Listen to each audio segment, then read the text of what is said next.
اعوذ باللہ من الشیطان الرجیم بسم اللہ الرحمن الرحیم۔ السلام علیکم۔ رزق میں برکت کا وظیفہ لے کر حاضر ہوا ہوں۔ ہمارے نبی پاک صلی اللہ علیہ وآلہ وسلم نے ہمیں یہ عمل بتایا ہے، ایسے کلمات بتائے ہیں جن کو پڑھنے سے ہمارے رزق میں برکت ہوتی ہے، اللہ تعالیٰ ہماری مدد فرماتا ہے۔ نبی پاک صلی اللہ علیہ وآلہ وسلم نے فرمایا، جو اللہ سے ڈرے اللہ اس کے لیے راستے کھول دیتا ہے۔ اللہ تعالیٰ اسے ایسے جگہ سے دیتا ہے جہاں سے اسے گمان بھی نہیں ہوتا۔ اللہ تعالیٰ پہ بھروسہ رکھا جائے تو اللہ تعالیٰ انسان کو ایسی جگہ سے رزق دیتا ہے اسے پتہ بھی نہیں چلتا۔ ہم اکثر یہ سوچتے ہیں کہ ہم یہ کام کریں گے تو ہمارے پاس اتنے پیسے آ جائیں گے، لیکن جو شخص اللہ تعالیٰ پہ یقین رکھتا ہے اللہ تعالیٰ اسے ایسی جگہ سے رزق دیتا ہے اسے گمان بھی نہیں ہوتا۔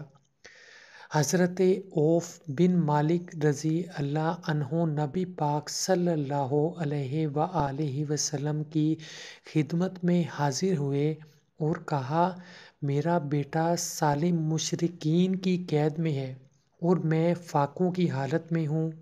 آپ صلی اللہ علیہ وآلہ وسلم نے فرمایا، آل محمد کے پاس ایک سیر جو ہیں، اس کے علاوہ ہمارے کھانے کے لیے کچھ بھی نہیں ہے۔ فرمایا، صبر کرو، اللہ سے ڈرو اور لا حول ولا قوت الا باللہ العلی العظیم کثرت کے ساتھ پڑھو۔ انہوں نے فرمایا کہ میں نے یہ عمل شروع کیا، ابھی گھر میں بیٹھا ہی تھا کہ دروازے پر دستک ہوئی تو میں اٹھا۔ میں نے کہا، دیکھوں دروازے پر کون ہے؟ دروازہ کھولا تو دیکھا میرا بیٹا کھڑا ہے اور اس کے پیچھے 100 اونٹ کھڑے ہیں۔ پوچھا کہ تم اور یہ اونٹ؟ بیٹے نے کہا، مجھے موقع ملا، میں قید سے بھاگ آیا اور آتا آتا 100 اونٹ بھی لے آیا۔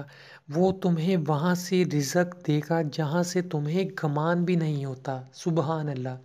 تو اللہ تعالیٰ انسان کو ایسی جگہ سے رزق دیتا ہے ہم نے سوچا بھی نہیں ہوتا۔ آپ خود سوچیں کہ یہ کتنا خوبصورت واقعہ ہے۔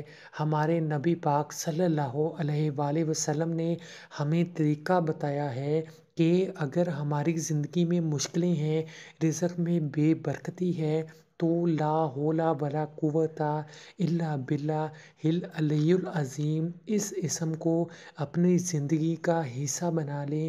انشاءاللہ زندگی میں بے برکتی اور جتنے بھی مسئلے ہیں وہ سب حل ہو جائیں گے۔ اللہ پاک ہم سب کی مدد فرمائے۔ آمین ثم آمین۔ خدا حافظ۔